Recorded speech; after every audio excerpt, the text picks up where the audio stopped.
internado porque no tengo ahorita, no estoy en mi oficina, no he logrado llegar.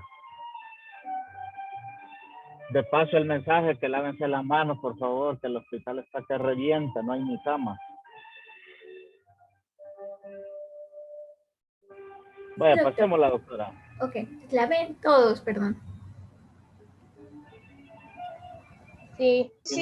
no la puede poner así en proyectar la... No, doctor, porque está en PDF. No la Ah, puedo ok. proyectar. Lo siento. No, hombre, no hay problema. Vaya, creo que estas cosas ustedes ya las saben, que nosotros somos básicamente como el planeta, básicamente solo somos agua, un gran porcentaje de nuestro peso corporal es agua. Y debe de ser así porque si no, no funcionáramos. Yo como lo he dicho siempre, así como decía Valery Legasov,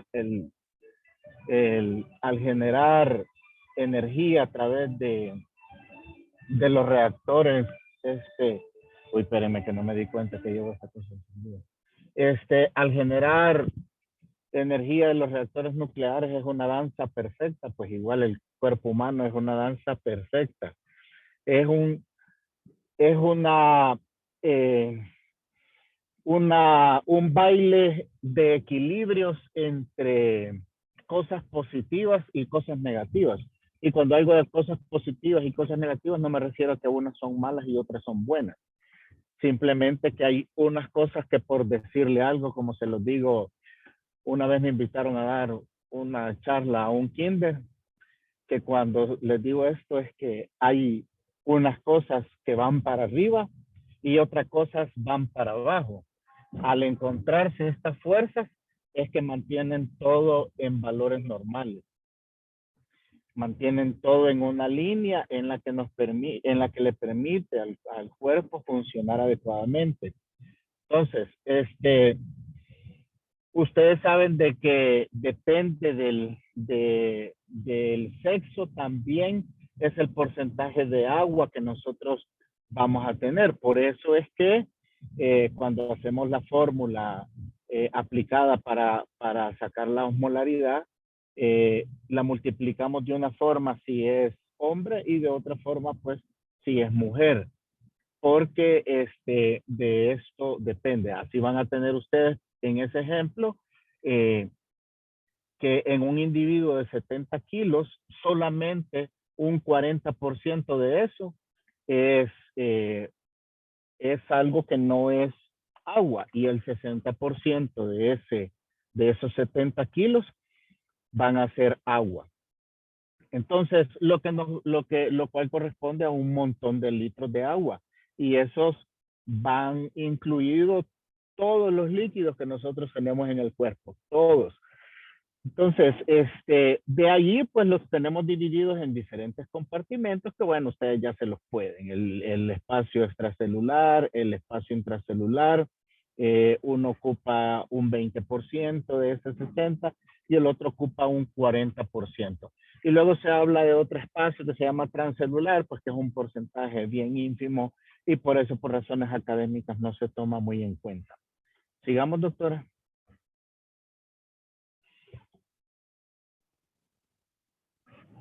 Vaya, nosotros en el cuerpo vamos a hablar de tres cosas relacionadas a la bulimia. Una es la eubulimia, que ustedes saben de que eu significa básicamente dentro de lo normal.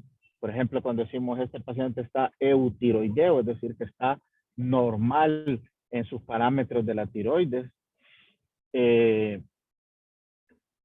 Y aquí en un paciente que decimos de que está eubolémico, vamos a hablar de un paciente que está dentro de lo normal de su bulimia, es decir, que para su peso y para su talla tiene un porcentaje de agua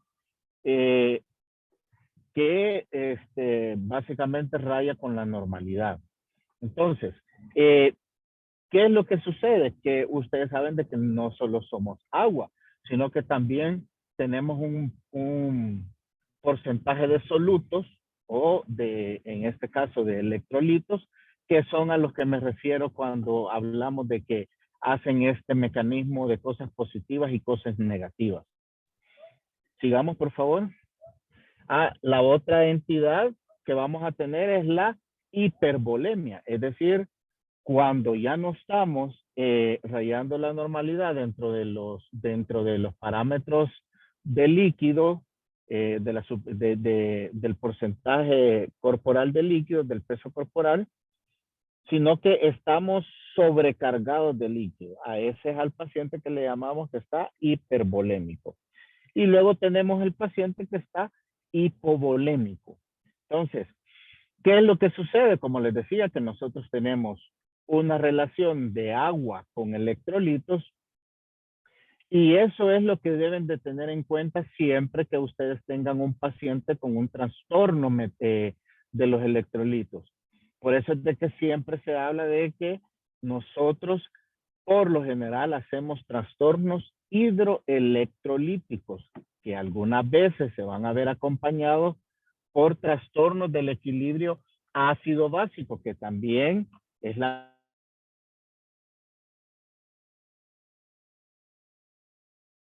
misma historia, es un balance entre cosas. Entonces, tenemos, denme un segundo, por favor. Les decía, tenemos líquidos que pueden estar solamente, repito, conformados por agua. Por ejemplo, el agua bidestilada que ocupamos para diluir los medicamentos. Y tenemos líquidos que van a estar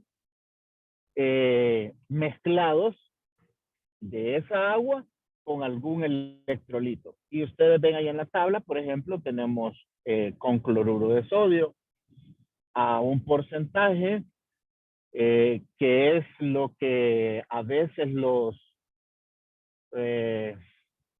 de forma poco académica le llamamos solución salina normal, que es cuando tenemos una solución salina al 0.9%, que yo ya les he dicho que esta no cumple criterios ni químicos ni fisiológicos de normalidad.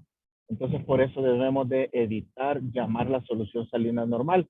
Y mejor nosotros, desde el punto de vista académico, deberíamos de llamarle solución salina entera, porque es de donde partimos para hacer soluciones más sobrecargadas de electrolito, que en este caso sería el cloruro de sodio, como por ejemplo la que ustedes tienen en la cuarta celda, que sería una solución salina al 3%.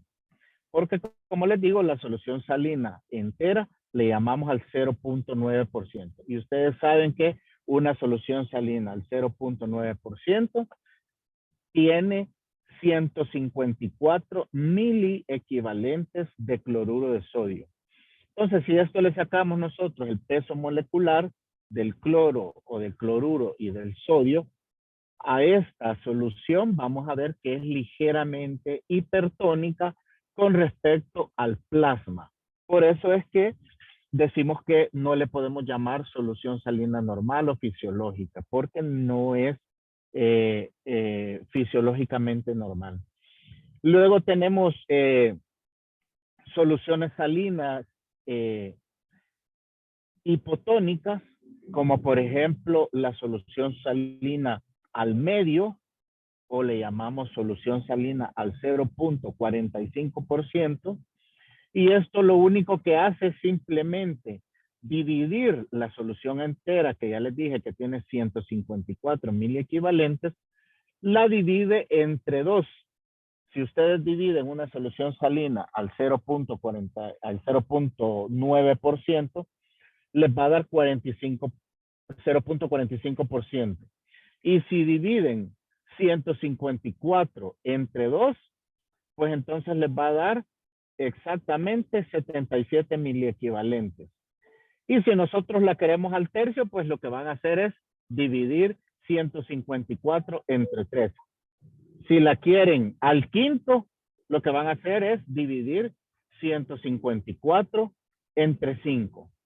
Si ustedes la quieren una solución salina al 3%, y quiero que presten atención en eso porque se confunden mucho cuando yo digo al tercio. Recuerden que el tercio es una fracción, es decir, es una fracción de la solución entera. Y cuando yo digo al 3%, es una solución salina hiperosmolar, porque lo que estoy haciendo es hacer 3 veces la solución salina entera. Entonces, aquí ya estamos hablando de sumar los 154 miliequivalentes, ya no dividir, sino que de sumarlo. Y entonces esta solución nos va a dar exactamente 513 miliequivalentes por litro. Es decir, es una solución, si ustedes lo quieren ver de esta forma, yo siempre se los digo porque me parece una forma en la que no se nos olvida, es como que ustedes tuvieran una sopa y la solución salina entera es la que tiene la sal óptima. Es decir, ustedes prueban la sopa y la cantidad de líquido versus la cantidad de sal está perfecta. Esa es la solución salina al punto 9. Si yo a esa sopa le echo la mitad de la sal de la que le he echado a la sopa que he dejado óptima, esa me va a corresponder en este caso a una solución salina al punto 45. Y si yo la dejo 3 veces más salada con respecto a la inicial, entonces esa me va a corresponder, en este caso haciendo la analogía, a una solución salina al 3%. ¿Por qué les explico esto? Bueno, porque nosotros, los médicos, somos los que preparamos estas soluciones. Porque en la mayoría de los casos, en muchas partes del mundo, estas soluciones no existen, sino que nosotros las tenemos que preparar. ¿Cómo la preparo? Bueno, ya les dije que si yo tengo agua, por ejemplo, 1 litro de agua bidestilada, y yo quiero hacerla solución salina al 3%, por una regla de 3 y una cuestión matemática que más adelante se los puedo explicar, yo le saco el equivalente a 150 ml a ese litro de agua bidestilada y le meto 150 ml de cloruro de sodio al 20%, que ustedes saben que son las ampollas que vienen en los hospitales. Todos los hospitales tienen cloruro de sodio al 20% ya diluido en unas ampollas, que cada ampolla tiene 10 ml. Si yo hago esto y le meto 15 ampollas, que como les digo tiene 10 ml, son 150 ml, y lo revuelvo, entonces ahí voy a tener una solución salina al 3%. Y así sucesivamente, por medio de regla de 3, yo voy haciendo las conversiones. Si yo quiero, por ejemplo, un paciente que tiene demasiado soluto, pero tiene muy poca agua, es decir, un paciente con una hipernatremia, que en este caso tendría demasiado cloruro de sodio, y el paciente aún así está hipovolémico, es decir, que está deshidratado, y probablemente esa sea la causa de la hipervolemia, es decir, ha perdido de alguna forma solo líquidos, puede ser sudando, puede ser transpirando o puede ser en la respiración, que una causa bien frecuente es cuando el paciente está sometido a ventilación mecánica y la cascada de humidificación del ventilador no está adecuada de forma óptima, y el paciente tiene una frecuencia, se le ha programado una frecuencia respiratoria bien alta para barrer CO2 o para lo que ustedes quieran. Entonces, este paciente está botando vapor, porque si ustedes ven en un lugar donde hace mucho frío, cada vez que nosotros con solo hablar sale una nube de vapor de agua, y de esta forma, imagínense el paciente que está haciendo sometido a ventilación mecánica invasiva, pues puede tener eso.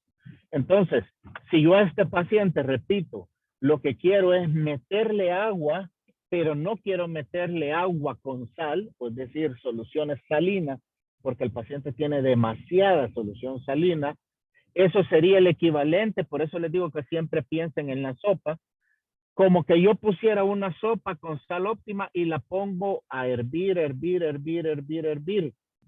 y dejo que se consuma. Entonces, ¿qué pasa? Se evapora en forma de vapor de agua todo el líquido y la sal queda concentrada. Entonces, ustedes prueban la sopa y le va a quedar una sopa súper salada. Entonces, la forma de corregir esto es echarle agua y volver a el líquido que yo tenía antes. Lo que pasa que en el cuerpo no es tan fácil. Si yo echo agua de forma bien rápida, lo que voy a hacer es un trastorno brusco del nivel de sodio en este caso. Es decir, voy a hacer una corrección de la hipernatremia de forma brusca y puedo generarle complicaciones neurológicas severas. Entonces, en esto está el arte de aprender a manejar los líquidos y los electrolitos. Sigamos, por favor. Les decía el ejemplo anterior porque, por ejemplo, si yo quiero manejar ese paciente, puedo meterle o puedo indicarle o infundirle o echarle, como ustedes quieran, una solución de destroza al 5%. Con eso lo que voy a hacer es mantenerle niveles de glucosa al paciente estables, o lo puedo hacer con una destroza al 10%, y le voy a estar dando aporte de agua, sin darle aporte de sodio que me suba más la sal, que me suba más el electrolito en cuestión y me aumente la hipernatremia. Jóvenes, ¿han comprendido hasta aquí? Porfa, si no comprenden algo, mejor díganme, porque esto de líquidos electrolitos, si nos perdemos, es un coyol después que vayan entendiendo lo que va más adelante. Hola.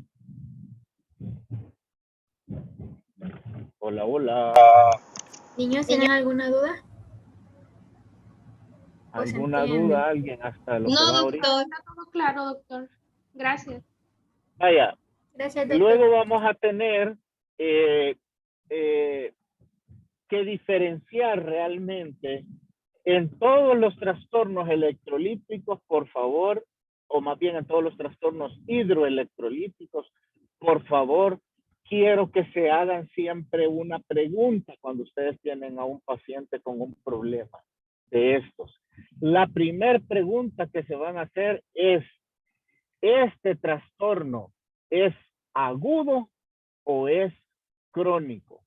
Eso es lo primerito que se les debe de venir a la mente. ¿Por qué?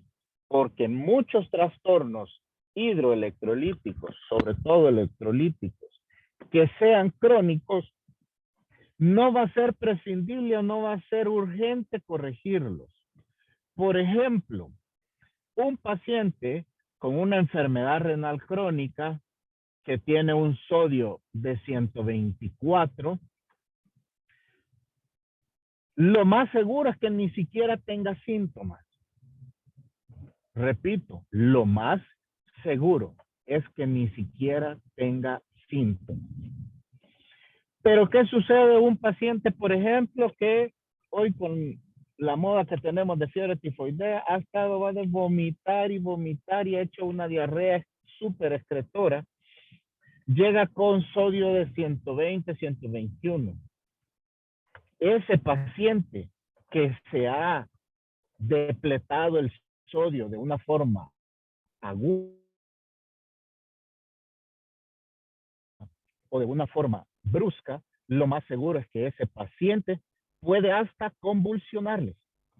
Puede hasta convulsionar, repito, un paciente con sodio menor de 120, incluso puede llegar hasta convulsionarles. Entonces, Si a un paciente con una enfermedad renal crónica que ya ni orina y ustedes le están corrigiendo el sodio porque tiene 121 y le están metiendo líquidos con cloruro de sodio, lo más probable es que ese paciente lo van a complicar con lo que le llamamos encharcarlo o se va a sobrehidratar. Entonces, ese paciente, lo más seguro es que más que beneficio, le vamos a perjudicar. Jóvenes, si se me corta por un segundo, espérenme, porque cuando se pasa a Wi-Fi, se corta. Denme un segundo en lo que me paso a la oficina.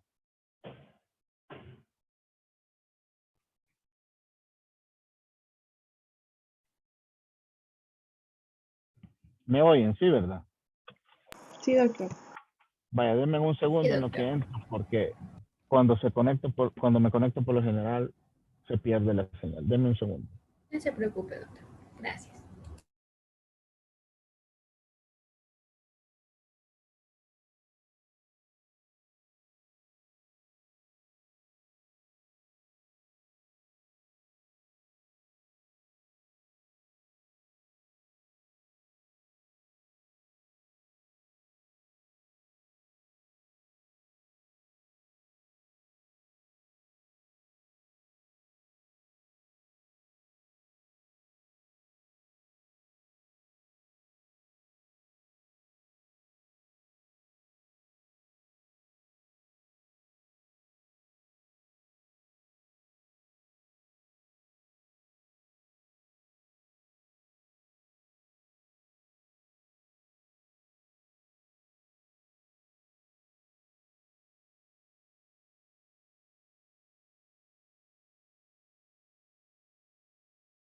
Hola.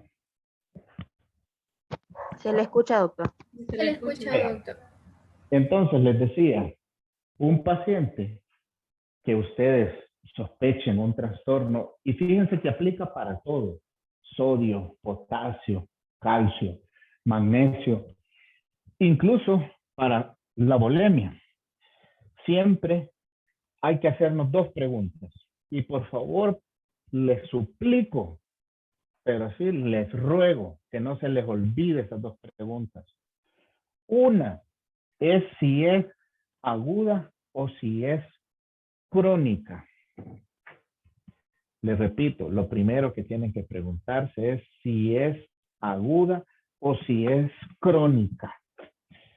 Lo segundo es que tenemos que preguntarnos cuál es la causa más probable. ¿Por qué esto?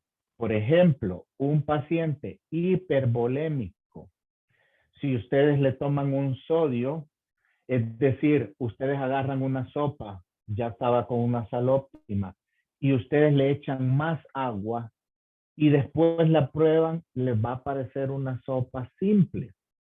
Es lo mismo es un paciente que está hipervolémico, ¿cómo corregirían? Vamos a ver los que cocinan, ¿cómo corregirían una sopa que ustedes, alguien llegó y por andar de meque les echó más agua y ustedes ya la tenían con sal óptima, ya le echaron verduras, ya le echaron todo y ya no tienen más nada y ya no tienen más sal? ¿Cómo la corregirían? Están cocinando la sopa, alguien que me dio una opción. Poniéndole más agua, doctor. No, estoy diciendo que ya está simple. Al contrario, doctor, quitándole más agua para que Más se sal. concentre y Pero hierva. ya le echaron agua, entonces ¿cómo le pueden quitar el No, que le agua? quiten. Dejándola Que se consuma. Dejándola que se consuma, dejan el fuego prendido y que se consume el agua. Es decir, obligando a que pierda solamente agua. Igual es un paciente hipervolémico. Por ejemplo, el caso más frecuente o los casos más frecuentes, el paciente con ICC que está sobrecargado, y esto se los pongo siempre de ejemplo y lo veo bien seguido. Está sobrecargado, tiene edema de miembros inferiores hasta las rodillas, hasta la cadera si quieren. Tiene edema facial. Se le auscultan crepitantes. Y tiene todos los signos que ustedes dicen, bueno, le tomamos una placa y tiene hasta derrame pleural bilateral. Pero le toman un sodio y tiene 123 de sodio. Muy frecuente van a ver ustedes que la gente se los corrige poniéndole solución salina, lo cual es un error bien grave, porque ustedes, si ven ese paciente desde el punto de vista más integral y se dan cuenta que tiene una gran cardiomegalia, que tiene ritmo de galope, que tiene todos los criterios de Framingham para falla cardíaca congestiva.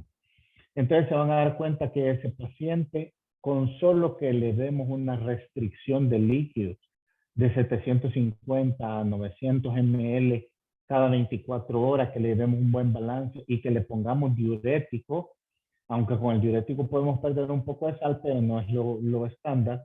Con solo eso vamos a hacer que el paciente pierda agua. Yo lo peso todos los días en ayuno y debo de ver que debe de perder 0.5 kilos a 1 kilo por día. Entonces, si estoy haciendo eso, yo sé que ese paciente en unos 3 a 4 días me va a llegar a un sodio normal. ¿Por qué? Porque los niveles de sodio de él básicamente están bien, pero tiene exceso de agua. Entonces, no hay que confundir en que yo le voy a echar solución salina para meterle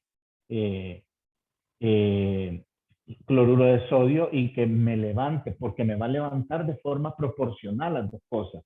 Me va a aumentar la volemia y me va a aumentar el cloruro de sodio. Y entonces el paciente no me va a aumentar el sodio sérico y por el contrario va a aumentar la cantidad de líquido. Entonces este paciente me va a fallecer de una falla congestiva severa. Sigamos.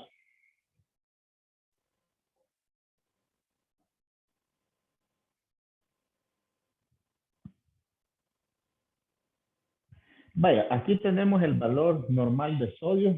Ustedes ya se lo pueden, ronda entre 135 a 145.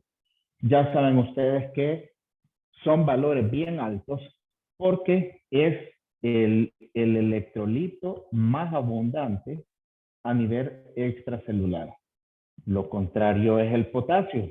Ustedes cuando lo miden van a ver niveles de 3 a 5 o de 3.5 a 5 y son niveles bien bajos porque el potasio es el electrolito más abundante, pero en el compartimento intracelular. El extracelular, que es el que medimos, es bien poco. Sigamos, por favor. Entonces, porfa, apréndanse esta clasificación de los niveles de severidad de la hiponatremia que van de acuerdo a los niveles encontrados de sodio sérico. Así tenemos que la leve va de 130 a 34, la moderada de 25 a 29 y la hiponatremia severa menos de 125. Sigamos, por favor. Fíjense que cuando nosotros estábamos de internos, había un doctor que todavía lo tuvimos de residentes, que era bien famoso porque cuando nos hacían los privados a veces duraban hasta una semana. Es decir, él te comenzaba el privado ahora y te preguntaba 1.000.000 de cosas, te ponía a preparar una dieta y te decía, no, eso está mal, mañana me lo vas a traer. Y entonces vos llegabas al día siguiente y te tenía otros 5 o 6 preguntas. Y entonces la cosa es de que los privados a veces duraban hasta una semana.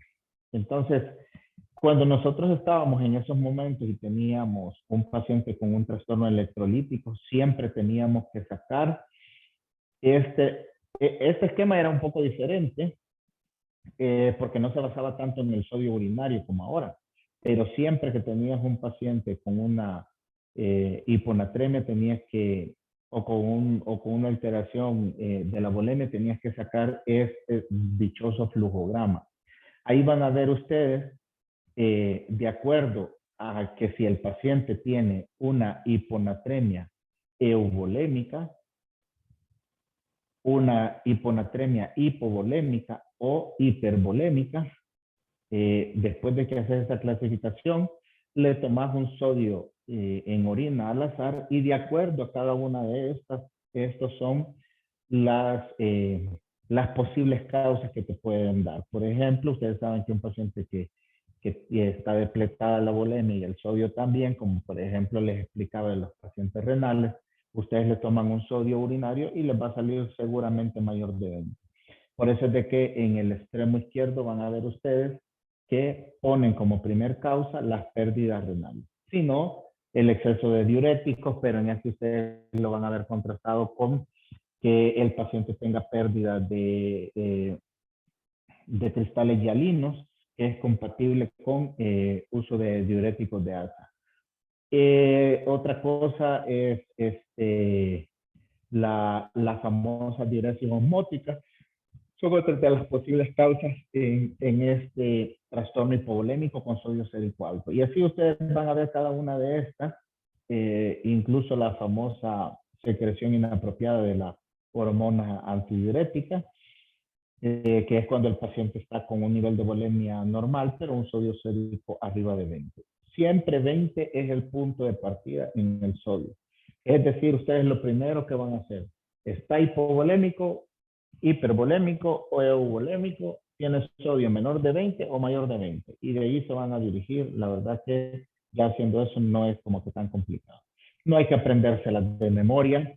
Bueno, ustedes por cuestión de examen quizás sí, pero ya en la práctica no hay que aprendérmela de memoria. Basta con simplemente tener el diagrama a la mano. Sigamos, por favor. Vaya, y aquí es lo que yo les dije. De acuerdo al tiempo de evolución.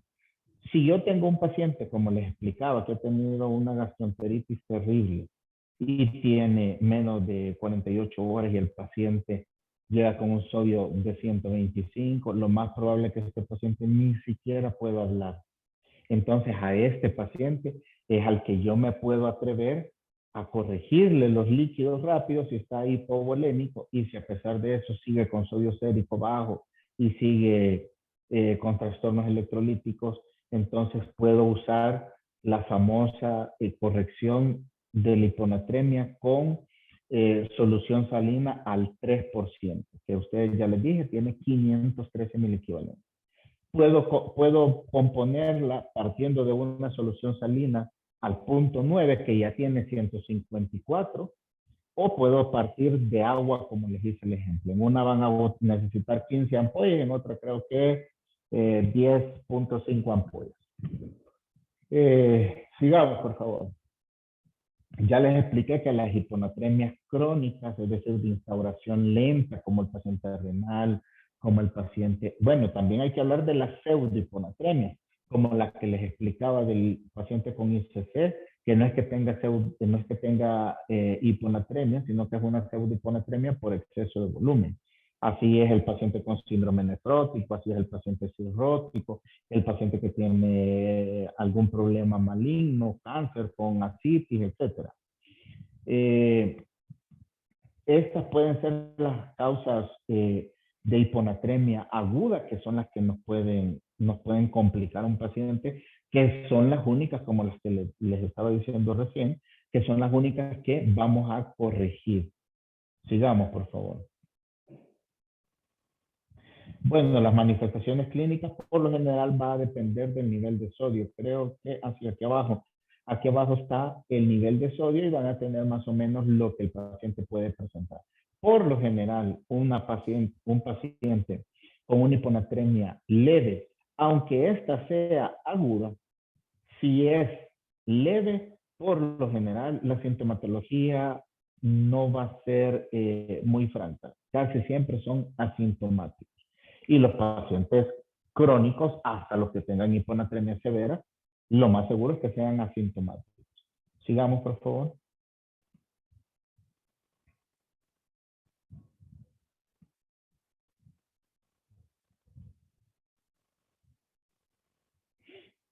Vaya, aquí hay una cosa bien importante. Dice que cuando hay una disminución aguda de la osmolaridad sérica, es decir, ustedes saben que nosotros andamos por ahí por 285, poquito más de 300 de osmolaridad, y si tenemos cambios muy severos, entonces esto nos puede provocar un poco de edema cerebral. Por eso es de que a veces estos pacientes convulsionan, porque el paso del agua del líquido celular al intracelular puede ser muy brusco. Entonces, aquí es donde debemos de tener mucho cuidado, porque ustedes saben de que incluso hasta para corregir una hiponatremia de forma muy brusca, es decir, el paciente tiene 118, está casi que en coma. Entonces yo le pongo solución salina triosmolar. Pero lo más que puedo corregir en 24 horas son de 8 a 10. Y es más, yo siempre les digo, corrijan 7, hombre. 7 u 8, porque con eso van a tener una gran seguridad. Entonces, por eso es de que todos los libros van a ver que te dicen, hacer la corrección programándote en las primeras 4 horas. A las 4 horas le vas a tomar un nuevo sodio sérico. Si vos ves que ya es más del doble, es decir, ya aumentaste en 5, entonces mejor reducir el goteo y mantenerte ahí, porque, les repito, un sodio con una complicación aguda o una hiponatremia aguda al que yo le voy a corregir por medio de una solución salina hipertónica, no puedo corregirlo más de 8 a 10 miliequivalentes en 24 horas. Es decir, si el paciente tiene 118, lo más, exagerando, que yo lo puedo llevar 24 horas después, es a 128. Entonces quiere decir que si ese paciente en 6 horas ya tiene 120, pues lo que tengo que hacer es apagarle eso y mejor lo hidrato, porque me puedo pasar. Y esto, por estas alteraciones osmóticas tan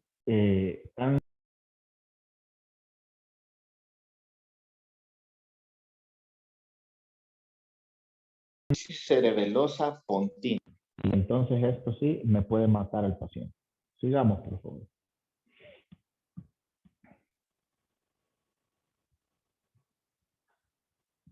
Bueno, las pruebas diagnósticas siempre, por favor, cuando tengan cualquier alteración electrolítica, siempre manden electrolitos en orina. No cuesta nada, no es tan difícil, no es tan complicado. Hasta el paciente comatoso le ponen una sonda, le toman una muestra y lo mandan a analizar.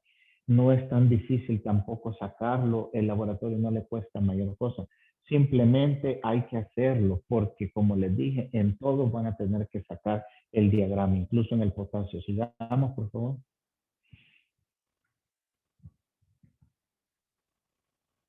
Aquí está lo que ya les explicaba. Aquí el libro, esto es lo que les digo que el libro dice. Casi todos los libros dicen que no excederse de 10 a 12. Yo siempre les recomiendo no más de 8 a 10. No más de 8 a 10. El libro de la UCI incluso menciona que en 7 a 8. O sea, vos lo único que querés es sacarlo del peligro. Ya después lo podés ir corrigiendo más tranquilo, pero no hay que emocionarse mucho. Sigamos, por favor. Ahí está lo que les dije, la mielinolisis central pontina. La hiponatremia crónica sintomática, pues ya les expliqué, corremos riesgo de provocar una lesión iatrogénica. La velocidad de corrección no debe de superar los 8, aquí es un poco más limitado. Y yo les diría que casi en ninguno se corrige, casi en ninguno. Así es que porfa no nos emocionemos. Sigamos.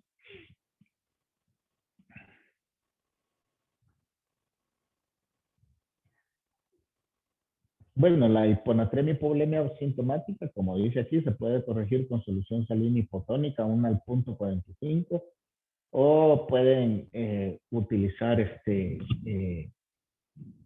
soluciones salinas normales, pero la velocidad siempre es la que tienen que tener en cuenta. Por favor. Sigamos, por favor. Vaya, esto se lo tienen que aprender de memoria porque les va a servir toda la vida. En el internado, en el externado de pedia, en el internado de pedia, que ahí se preparan soluciones a lo loco. siempre. Entonces, y lo que más van a usar es el sodio. Entonces, por favor, siempre tengan esta diapo, tomen la captura de pantalla y guárdenla. Que una ampolla de cloruro de sodio del 20% va a tener 34 miliequivalentes de cloruro de sodio. Eso quiere decir que un ml va a ser igual a 3.4 miliequivalentes. Por eso les decía yo que si ustedes hacen las conversiones, les va a dar 10, 10 y media ampolla, 2 y media ampolla, depende de lo que ustedes quieran. Pero tienen que aprenderse eso. Que en un ml de una ampolla de cloruro de sodio van a haber 3.4 miliequivalentes. Eso quiere decir que en 10 van a haber 34. Sigamos.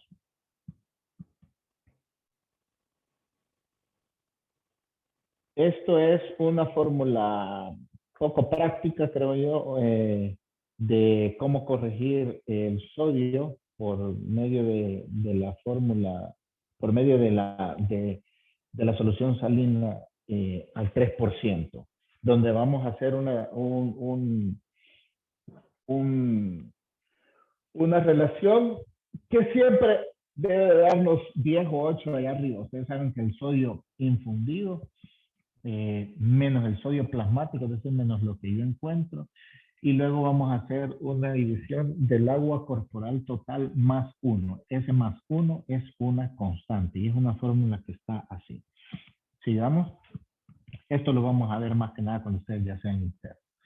Ya les hablé de la hipernatremia, ya les hablé de las causas más comunes. Váyanse ahí a etiología, por favor. Aquí van a ver, es un aumento primario o un déficit de agua, que es lo más habitual, ¿verdad? Por eso es de que debemos de corregir siempre o sacar más bien, hay fórmulas para sacar el déficit de agua y de esta forma yo sé cuánta agua le voy a echar al paciente. Sigamos, por favor. Voy a tratar de ir un poquitín más rápido para no aburrirlo. Bueno, las presentaciones clínicas ya más o menos se las expliqué. Sigamos. Uy, este volado está bien feo. Vámonos al tratamiento.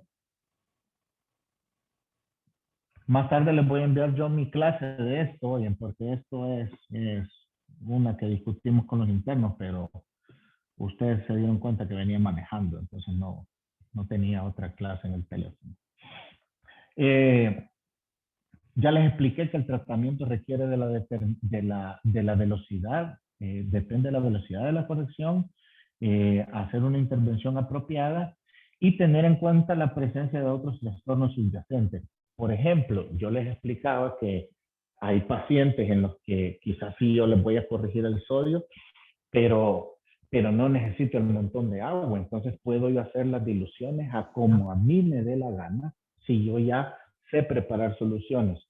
Y de esta forma, pues yo puedo disminuir el volumen y aumentar los solutos, es decir, que vayan como que más sobrecargadas de solutos. Sigamos, por favor.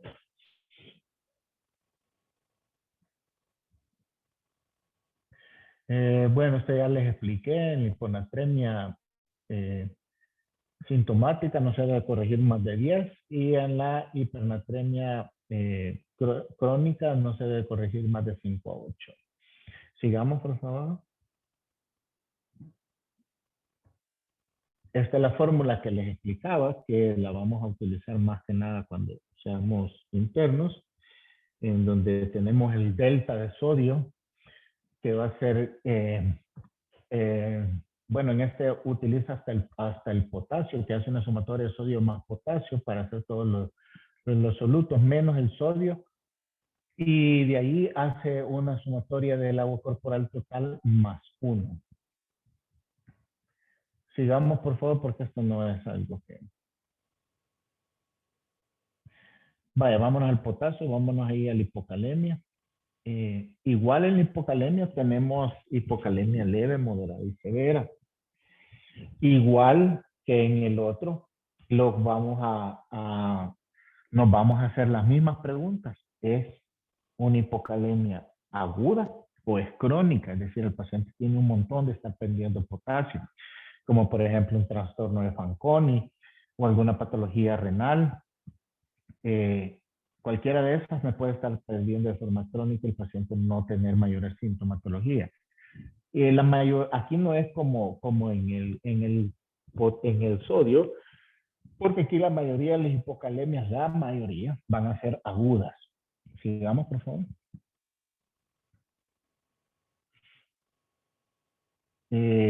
Podemos tener causas renales o las extrarrenales. Entre las extrarrenales tenemos un incremento en las pérdidas, que por lo general van a ser gastrointestinales. Y entre las renales tenemos, por ejemplo, el uso de diuréticos, algunos antibióticos que pueden potenciar la excreción de potasio y, como les explicaba, algunas patologías propiamente del sistema renal que nos pueden estar siendo perdedores de potasio. Sigamos. Las manifestaciones por lo general en estos pacientes van a ser musculoesqueléticas. Cuando ya tenemos moderada a severa, pues entonces ya vamos a tener pacientes con trastornos de la respiración y vamos a tener manifestaciones o alteraciones electrocardiográficas. Es decir, ya van a aparecer trastornos en la despolarización, porque ustedes saben que en el potencial de acción y en el uso de los músculos está marcadamente la participación del potasio. Sigamos, por favor.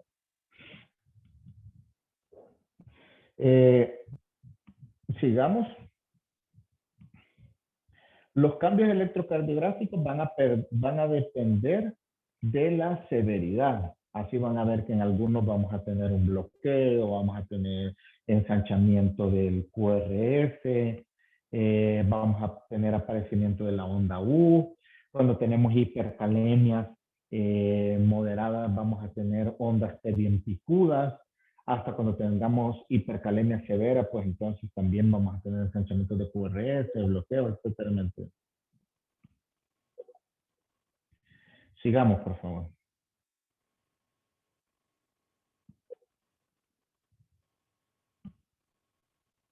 Vaya, y aquí quiero que tengan en cuenta algo porque es verdad que en los hospitales cuesta. Cuando tenemos un potasio bajo, el paciente tiene trastornos musculoesqueléticos leves. ¿A qué me refiero con esto? Bueno, debilidad, no puede mover las piernas, le cuesta caminar, pero ustedes les toman un potasio y anda ahí pateando lo moderado. No es necesario tampoco ser tan locos y tomar un electrocardiograma. Basta con yo llevarme a la máxima o ponerle un monitor y ver que no tenga ninguna arritmia, ningún ensanchamiento del QRS ni demás. Y aquí, en este, quiero que se hagan otra pregunta. Si el paciente tolera la vía oral.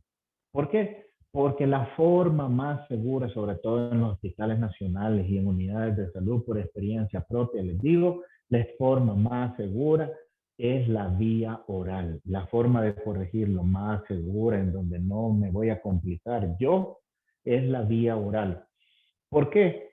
Porque les adelanto, el potasio, cuando yo lo voy a corregir vía endovenosa, como dicen los panchos, como dicen el trío Los Panchos, siempre, siempre, pero siempre, siempre lo debo de corregir con bomba perfusora o con bomba de infusión continua. Y ustedes saben que muchas veces en nuestros hospitales ni siquiera tenemos la disponibilidad de estos aparatos. ¿Por qué necesito hacerlo así? Porque se imaginan que yo diluyo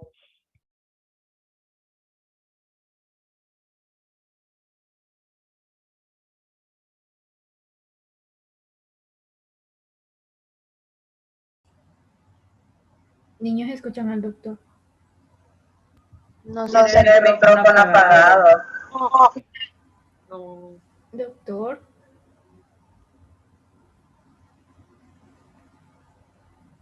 Pero sí sale ahí conectado. Es que no me puedo salir porque estoy grabando todavía. A mí no me sale conectado. Ay, creo que... A mí sí me sale conectado, pero con el micrófono apagado. vía oral. La moderada puede ser oral o endovenosa o puede ser combinada y eso es verdad. Entonces, pero como les digo, Obviamente puedo tener un paciente con una hipocalemia leve, pero si me estaba de vomitar y vomitar y vomitar, no le voy a zampar yo Calium porque esa cosa es a vías rayos. Y lo que voy a hacer yo es que lo voy a propiciar a que el paciente vomite más. Entonces, por eso es de que debo de ser bien lógico a la hora de tratar estos pacientes, porque yo debo de ver que ese paciente, aunque es leve, pero si sigue vomitando, lo más seguro que me puede entrar en una hipocalemia moderada o severa. Entonces mejor le pongo un suerito y al suerito le pongo potasio y no me complico la vida y hasta le puedo poner antiemético. Cuando ya tenga controlada la vía oral, entonces le doy potasio por vía oral. Y cuando tenemos una hipocalemia severa, en donde el paciente tiene incluso manifestaciones electrocardiográficas, pues ahí ni modo, tengo que ponérsela a fuerza por vía endovenosa porque necesito corregirlo rápido, que puede ser por una vena periférica o puede ser por una vena central. Una cosa importante, bueno, hay algunas cosas que debo de tener en cuenta y que no hacerla a la hora de corregir un potasio por vía endovenosa es un pecado. Uno, ya se lo dije, siempre lo debo de hacer por bomba de infusión continua, porque si no, se imaginan, yo diluyo, les explicaba, 80 mil equivalentes de cloruro de potasio y el paciente le dan ganas de orinar y ya siente de que ya puede mover las piernas y entonces se levanta y dice, no, pero no quiero ir con esta babosada, mejor lo voy a abrir y se abre a chorro y se deja ir a chorro el montón de potasio, lo vamos a hallar tieso y muerto. Entonces, siempre lo debemos de hacer por bomba de infusión continua. Otra, que debemos de hacer una corrección, una dilución de 1 en 10. ¿Qué quiere decir? Que si yo le pongo 20 mil equivalentes de cloruro de potasio a ese paciente, lo debo hacer una dilución en 200 ml de agua o de solución salina. Si ustedes quieren ser más estrictos, como cada ampolla viene de 10, entonces lo voy a diluir en 190. Así me queda una dilución correcta de 1 en 10. Si yo voy a ponerle 60 mil equivalentes, que son 3 ampollas, pues lo diluyo en 600 y así sucesivamente. Eso es lo mínimo, pero les voy a decir, y por experiencia, hay pacientes que aunque lo diluyan así, les va a arder la vena y le pueden causar flebitis y cuando tengan 10 minutos de que le está pasando, ustedes van a ver como que río la vena toda morada del brazo. Entonces, yo les sugiero que siempre lo diluyan en 1 en 20. Entonces, por ejemplo, si yo le pongo 40 mil equivalentes, pues lo voy a diluir en 800. Y entonces de esta forma estoy seguro, además si el paciente tiene deshidratación, pues de paso lo hidrata. Sigamos, por favor. La velocidad de corrección, allí la tienen ustedes.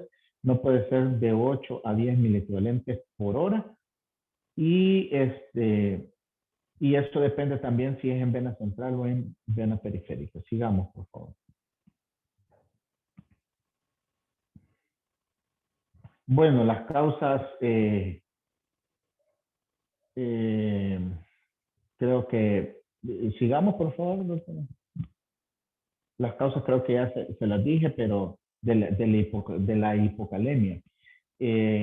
Ahora, las causas de la hipercalemia, lo más frecuente es la pseudohipocalemia, sobre todo en pacientes jóvenes y sin ninguna manifestación. ¿Qué es esto? Bueno, que al paciente cuando nosotros lo llevamos al laboratorio, el laboratorista por lo general le pone una liga en la parte superior o en la parte proximal de donde él lo va a pinchar. Entonces, ¿qué pasa? La sangre que está bajando por esa vena, en la parte distal, cuando el laboratorista toma la muestra, es una sangre por lo general hemolizada y esa hemólisis provoca, como ya les dije, que el potasio está más que nada intracelular, tenemos hasta 150 mil equivalentes intracelular, entonces al salirse de la célula por la destrucción, por la liga, entonces ese paciente nos puede presentar una pseudohipocalemia.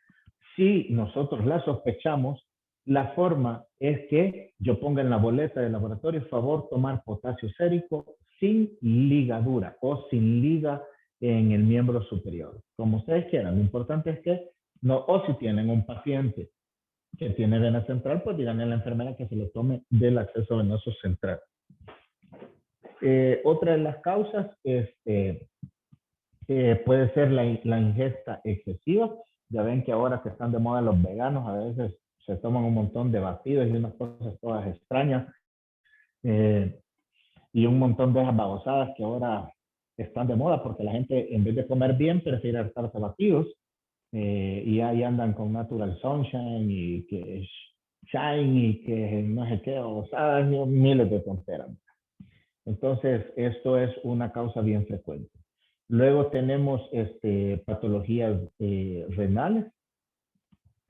También podemos tener el hipoaldosteronismo, es una causa frecuente, ¿verdad? Por ejemplo, en los pacientes cirróticos lo tenemos a veces bien marcado. Sigamos, por favor.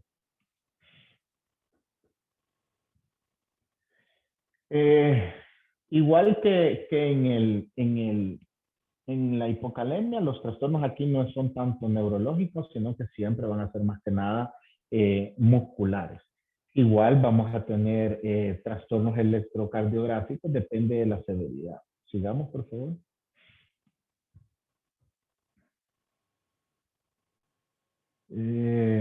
Aquí les explicaba que podemos tener ondas T altas y picudas, sobre todo en las derivaciones precordiales, en una hipocalemia severa. Podemos tener pérdida de la onda P o un bloqueo ya con un ensanchamiento QRS. Por lo general con estos lo vemos con un potasio arriba de 8. Esto casi siempre, por lo menos en nuestros hospitales, lo vamos a ver en los pacientes que tienen insuficiencia renal. Aquel paciente que ya no orina absolutamente nada y que está en tratamiento dialítico y que por lo general se va a ver acompañado de un trastorno ácido-base, que por lo general va a ser acidosis. Sigamos. Bueno, ya les hablé de los cambios electrocardiográficos. Sigamos. Ahí lo tienen de acuerdo a la severidad. Este cuadrito, por favor, apréndanse donde está este cuadro celeste con azul. Ahí pueden ver de 5 a 6.5 qué es lo que yo puedo tener. Les expliqué que lo primero que voy a ver son las ondas altas, picudas. Luego si ya tengo 7.5, pues ya puedo ver una pérdida del QRS que me puede engañar con una fibrilación auricular, porque a veces también está ensanchado el QRS, pero debo de tener esos criterios de que sea RR irregular, y en a veces, bueno, más bien lo más frecuente es que sea regular, pero sin onda P. Y cuando ya tenemos de 8 o arriba de 8, pues entonces ahí sí va a ser un solo desmadre porque podemos tener un montón de arritmias, incluso episodios de taquiarritmia, es decir, podemos tener ráfagas donde el paciente hace taquicardias supraventriculares o taquidentri, y de esos es de lo que se muere, ¿verdad? De hecho, el paciente se muere de la hipocalemia, por ejemplo, de la hipercalemia. Un paciente renal se muere de la acidosis con la hipercalemia, por lo general. Sigamos. Bueno, ahí de acuerdo a las causas, como siempre, vamos a ver qué es lo que vamos a utilizar, pero una de las cosas que usamos, digamos, de choque, pues es decir, lo primero que hacemos es estabilizar la membrana para evitar que me haga el paciente estas arritmias. Y lo primero que voy a hacer, pues es ponerle puedo utilizar una ampolla de gluconato de calcio. Esto me va a dar una estabilidad de la membrana. El inicio de acción es súper rápido y entonces esto me va a evitar que el potencial de acción o la membrana sea súper excitable y el paciente me puede entrar en taquiarritmias. Después de eso, pues ya me puedo quedar haciendo otros tratamientos, como por ejemplo las dichosas soluciones polarizantes, en donde pongo un poco de insulina, pero obviamente para que el paciente no me entre en hipoglucemia, le pongo un poquitín de glucosa, que ustedes saben que lo que hace es actuar por medio de la bomba sodio-potasio TPase, donde la insulina mete glucosa a nivel intracelular y de paso se arrastra un poco de potasio. Entonces me baja los niveles de potasio extracelular metiéndome el potasio a la célula. También el bicarbonato me puede ayudar a la hora de evitar la acidosis. Y el uso de diuréticos, sobre todo diuréticos de ASA, me puede ayudar a botar potasio por la orina. Por supuesto que todo esto lo debo de hacer manejado el paciente ya en UCI cuando lo tengo con un diagnóstico de una hipercalemia severa. Al finalizar, si todo esto no funciona, sea el paciente o no sea renal, pues lo que tocará, si nada del tratamiento médico funciona para bajar el potasio, lo que tocará pues sería colocarle un catéter central para hemodiálisis y pasarlo a filtración, hacerle una hemodiálisis para bajarle el potasio sérico. Sigamos. Este es igual que en la hipernatremia, igual tenemos un esquema diagnóstico, nada más que en este es un poco más complicado porque a veces tenemos que tener la osmolaridad urinaria, sacar con gases arteriales el gradiente transtubular de potasio. Y eso, bueno, ustedes lo pueden ir. ¿Qué es esta cosa que dice TTKG? Que quiere decir gradiente transtubular de potasio. De acuerdo a esto, pues así se van a ir orientando hacia las posibles causas. Ustedes lo revisan con más calma, ahí tienen el diagrama. Como les digo, yo les voy a mandar la otra. Incluso les puedo mandar esto también. Sigamos.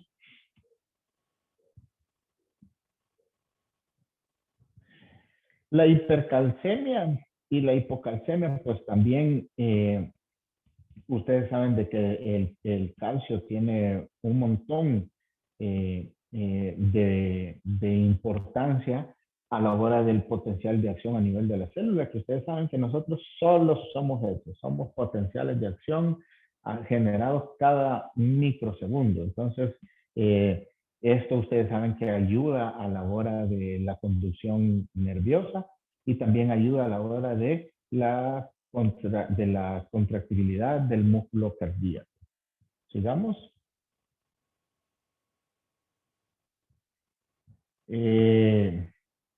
Las causas más frecuentes de hipercalcemia pues tienen que estar relacionadas obviamente a su metabolismo y en este vamos a tener los trastornos de la glándula tiroidea, que ustedes saben que tiene muchísimo que ver en el metabolismo del calcio.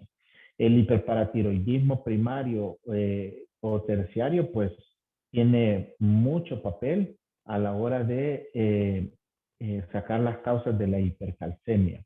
Además, también tenemos las hipercalcemias secundarias a patologías malignas. Hay unos cánceres de mama que yo he tenido la oportunidad de ver hasta esa, no me acuerdo cómo se llama eso, pero es como una manchita blanca de calcio que se mira en el ojo. No recuerdo realmente cómo se llama, pero he tenido la oportunidad de ver esa manchita por esos síndromes de lisis tumoral y esos tumores sumamente malignos, ¿verdad? Que se acaban al paciente en pocos días. Sigamos, por favor. Al igual que en los otros electrolitos, las manifestaciones van a depender de si es leve o si es moderada o severa. Por ejemplo, en las hipercalcemias más graves, en donde tenemos mayores a 12 a 13 miligramos por 100 ml, en estos, si son de forma aguda, puede provocar incluso hasta coma. Puede provocar anorexias o fracturas patológicas, también cambios electrocardiográficos, como los famosos bloqueos atrioventriculares. Sigamos, por favor. Igual las velocidades de corrección, tengan en cuenta que no pueden.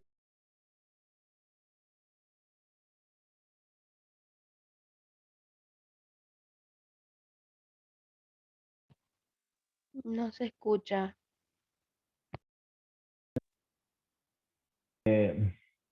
Sigamos, por favor. Bueno, el diagnóstico ya saben ustedes que es básicamente midiendo los niveles de calcio.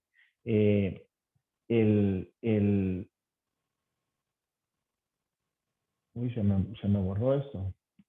Ah, no, sí está ya.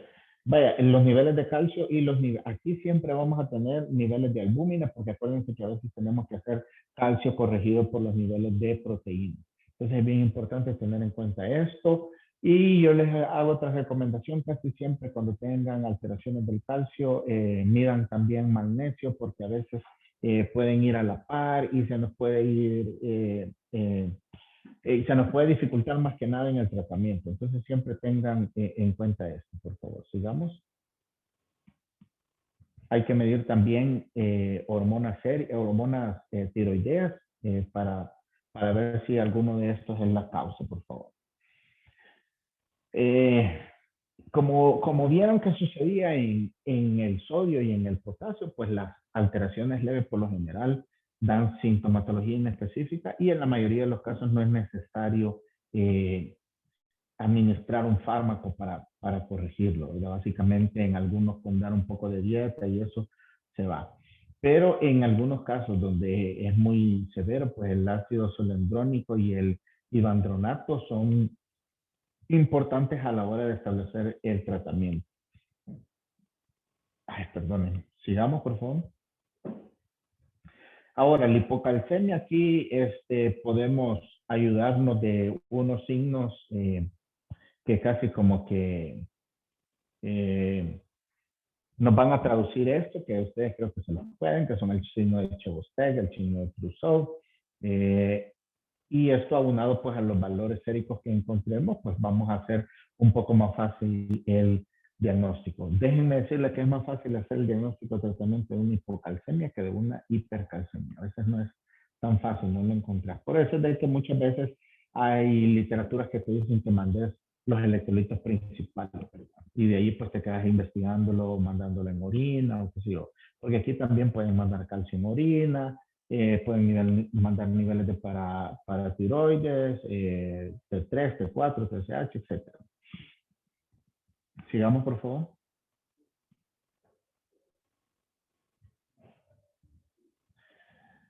La deficiencia de vitamina D también es una causa frecuente de hipocalcemia y bueno, pues es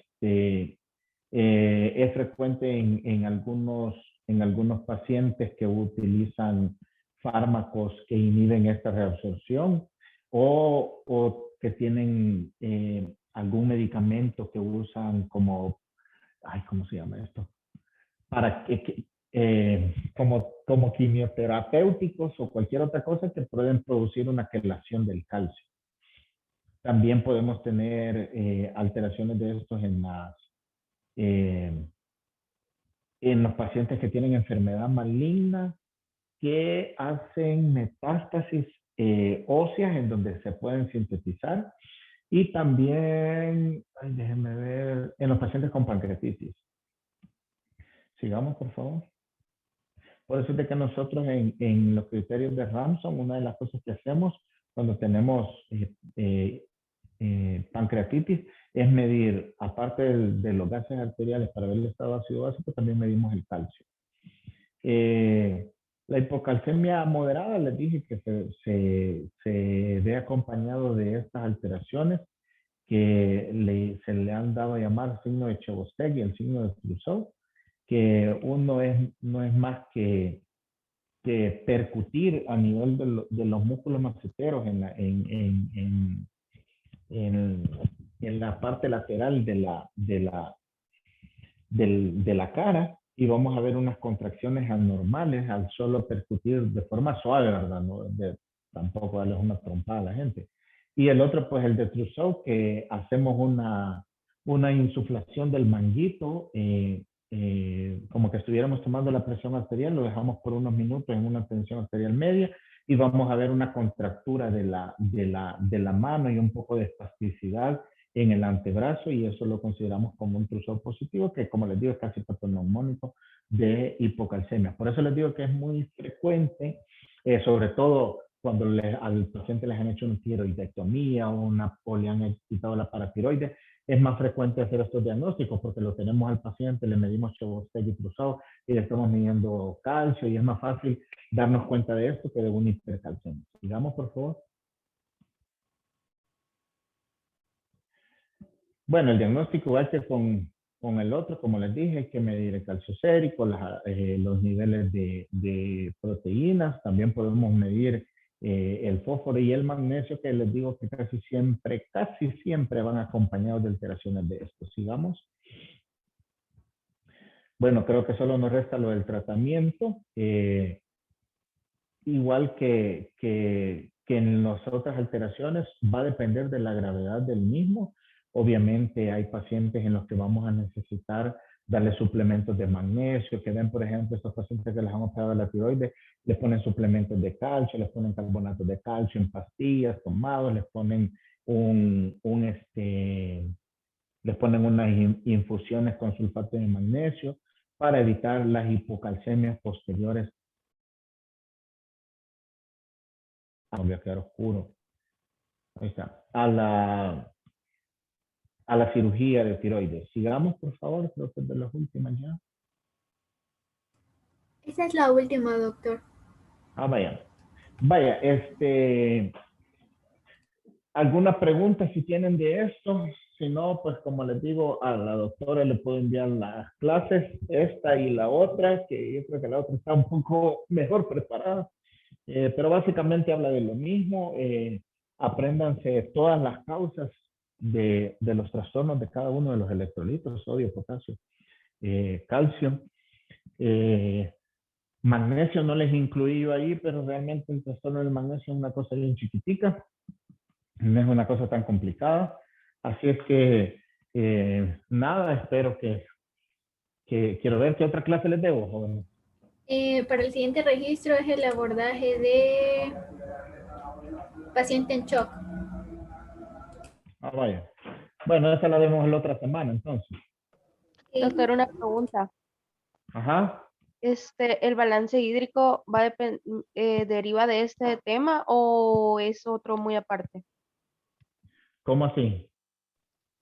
El cálculo para el balance hídrico, si deriva de acá, de estos temas de electrolitos y de todo lo que es en el cuerpo el agua, o es otro tema aparte. Mira, lo que pasa es de que para sacar el balance, digamos, el que le llevamos a los pacientes, hay diferentes formas y hay diferentes fórmulas y formas de sacarlo, porque yo puedo calcular de una forma las pérdidas insensibles, puedo calcular, por ejemplo, pesando el pamper, por decirles algo, lo puedo hacer por fórmulas, lo puedo hacer cuantificándolo directamente. Hay un montón de formas de cómo yo puedo medir el balance hídrico, ¿verdad? Pero sí es una cuestión un poco diferente porque ahí hablamos de pérdidas insensibles, de si el paciente está ventilado, si el paciente no está ventilado.